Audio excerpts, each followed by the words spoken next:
The Lord be with you. A reading from the Holy Gospel according to Mark.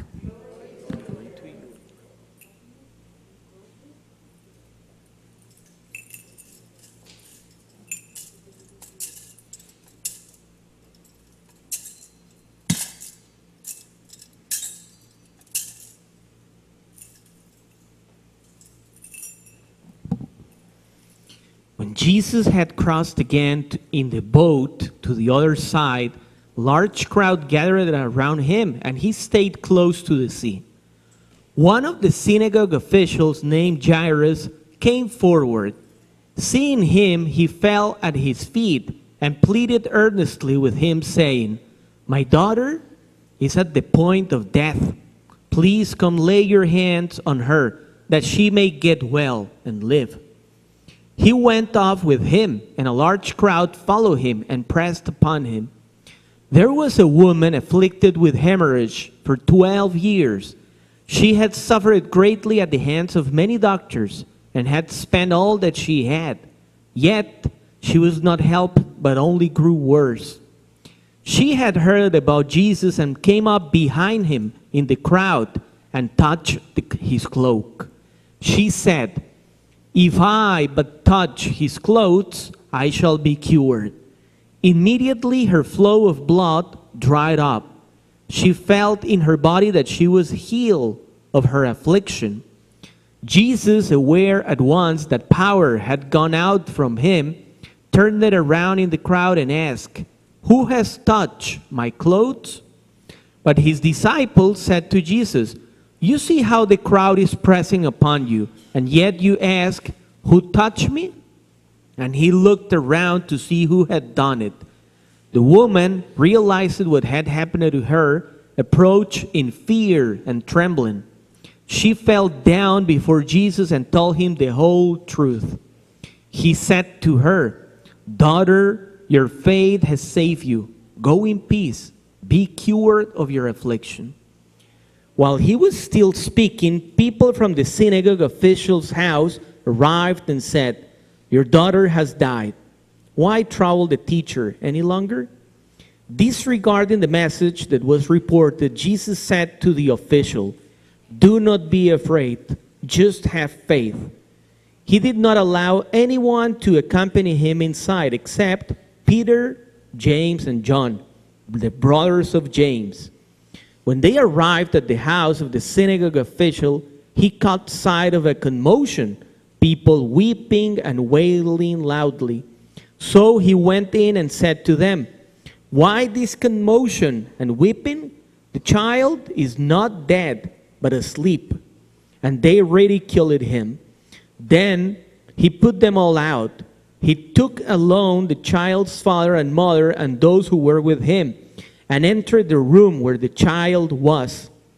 He took the child by the hand and said to her, "Talitha cum," which means, "Little girl, I say to you, arise."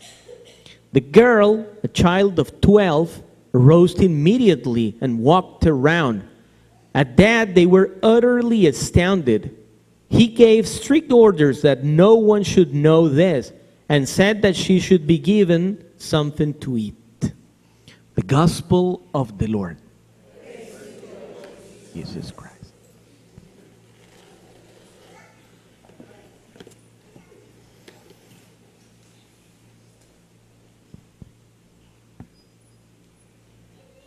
First of all, this is my first month helping here in St. Boniface. My name is Father Ivan. Just to introduce a little myself, I was working for the Diocese of St. Augustine, south of Jacksonville, in a little town called St. Augustine. There, I was the rector of the Shrine of Our Lady of La Leche for 4 years. And now, thanks to the generosity of God and Bishop Wensky, you will suffer me for the next years. So, I'm here to help a little bit, okay? I also belong to the religious community of Father Fernando and Father Diego, that they are already familiar with you. Today we have 3 readings that they are going to mark something very, very special for us. The first reading, it is actually connected to the first book of the Bible. That book, it's named Genesis. And it is that intention of God of creating all and giving to us something that it is called the image and resemblance to God. We receive that. And by having that image, we have something that it is called not to die, imperishable. It's called like that. God created us to never experience death. But as you have read in the Bible, we already also know how was the fall of the human race. God, to give free will to every single one of us, He leaves the capacity to make choices. Because if you don't have the capacity to make choices, you are not free. And without freedom, you are not able to love in good levels. So God leaves one instruction that it is very familiar to us. Go, get whatever you want, but the little tree down there, you don't touch. Now you remember the rest of the story, right? The devil is bad. The woman is always curious, right? And men, they are always obedient. Hey, get your fruit. There we go. We fall in that disobedience. And by that disobedience, something that we don't like happens. And it is that death enters to the human race. And we experience all death. We will get there. Even when you are very close to the time of death, you actually desire that. I was talking to a lady 2 days ago having a 95 years birthday, and she was telling to me, Father, I'm tired. I want to go. So even that desire of experiencing death, it is close to us. But here comes the great mystery of that first reading. By that disobedience, things like this. God was not in need of providing for us. He could have come to that garden, hey, you did wrong. See you later, alligator. And goodbye. See you in the final judgment, right? And goodbye. He's God. He could have done that. But the second reading tells that He became poor so that we could be able to be rich. He came to us so that the gates of heaven would be open so that we can go back to God. You see, He did that mercy. And it is a great mercy. Why? Because if He doesn't come, how are we going to pay the return? What can you offer to God so that He opens the gates of heaven and come in? Are you going to offer to God your good looks? God looks better, by the way. Are you going to offer money? Money doesn't work in heaven. It's nothing. What are you going to give to God? You're going to offer intelligence? He created the universe. You cannot even create an apple. So where is your intelligence? There was nothing. Nothing that we could offer to Him so that He has to open. The only thing that we had it was misery. Misery. But by that misery, God opens mercy. And by that mercy, it is that we are able to go back. First reading. And it is very powerful because out of that reading, nobody has the right to say, God cannot save me. God is not interested in me. God will never do something for me. Nobody has that right because He died once and for all of us. Very interesting reading. Now, the second reading, it is offering the process of life. During this process of life that we go back to God, the reading is presenting how are we called to share. To share the experience of faith, to share the goods that God has given to us. The Apostle Paul, it's telling that it could be to be considered. It's God being unfair because many people, they have a lot and a lot of people, they don't have anything. It is God being unfair, or what is happening there? What is the second reading giving advice to? It is providing for us to see life in a different way. And the different way, it is that every single thing in this life, it is an opportunity. What is the opportunity of a poor man that doesn't have nothing? He is giving opportunity to the rich. If he was not there, the rich ones, they don't have nothing to share. To whom? If everybody has everything. No, the poor, it's there so that you have, you can provide an answer. And that is the way of God. God owns everything.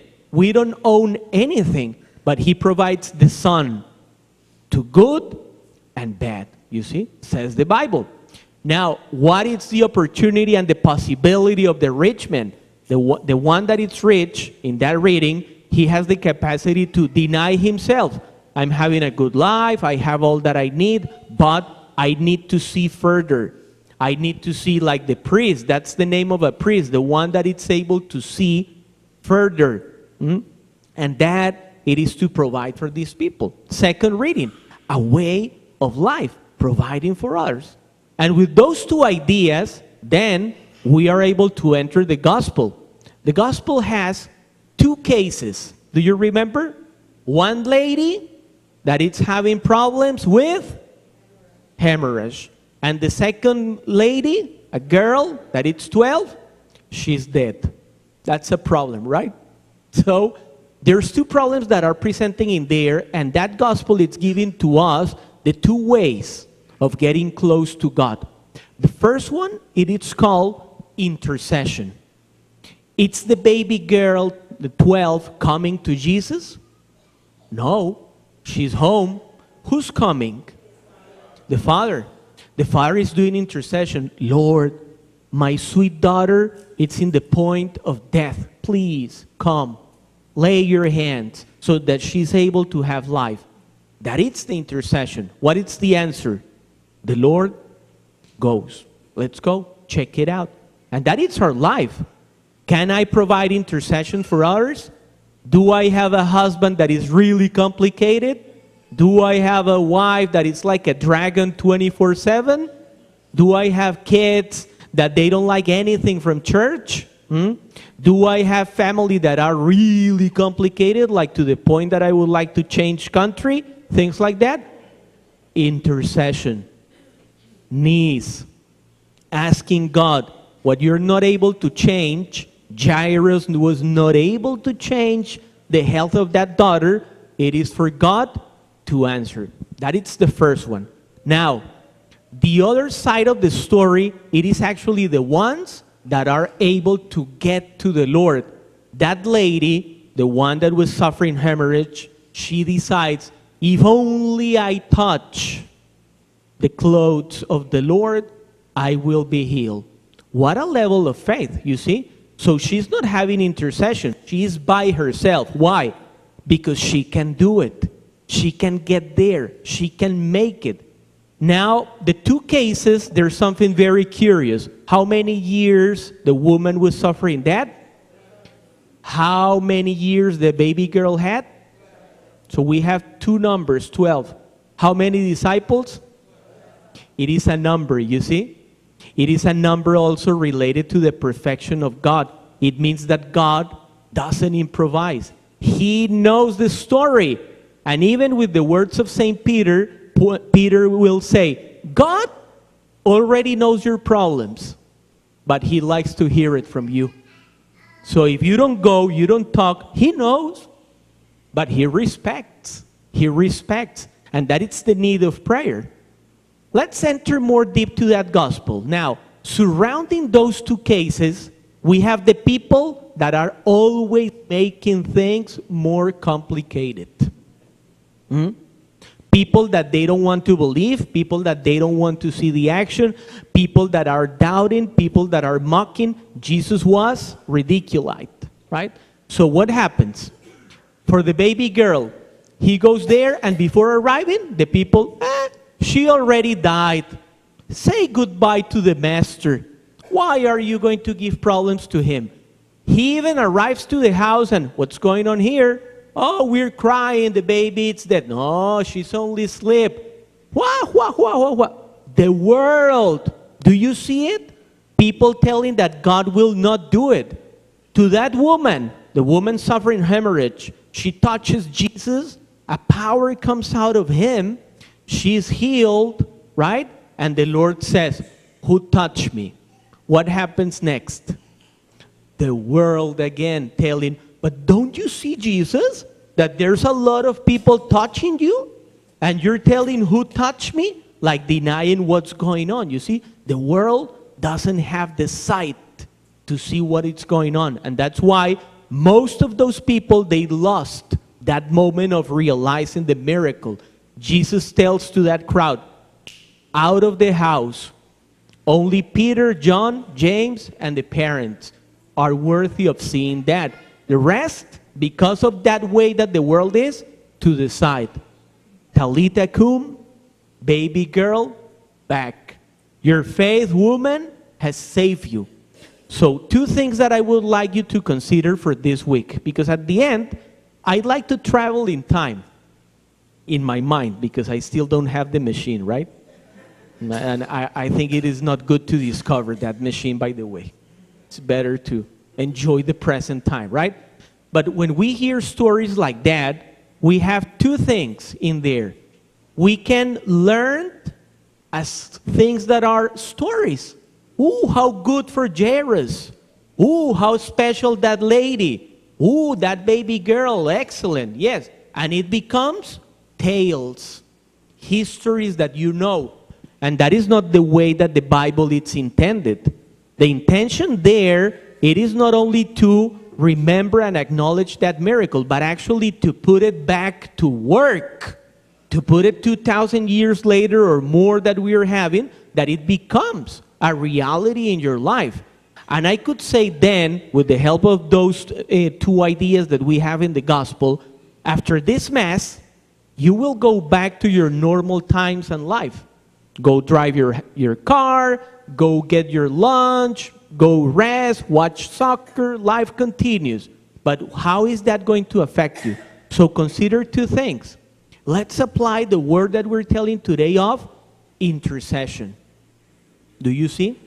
Intercession for others. There's a lot of people that they don't know how, even they don't want to, but we know that they need that. We can do it. And also for ourselves.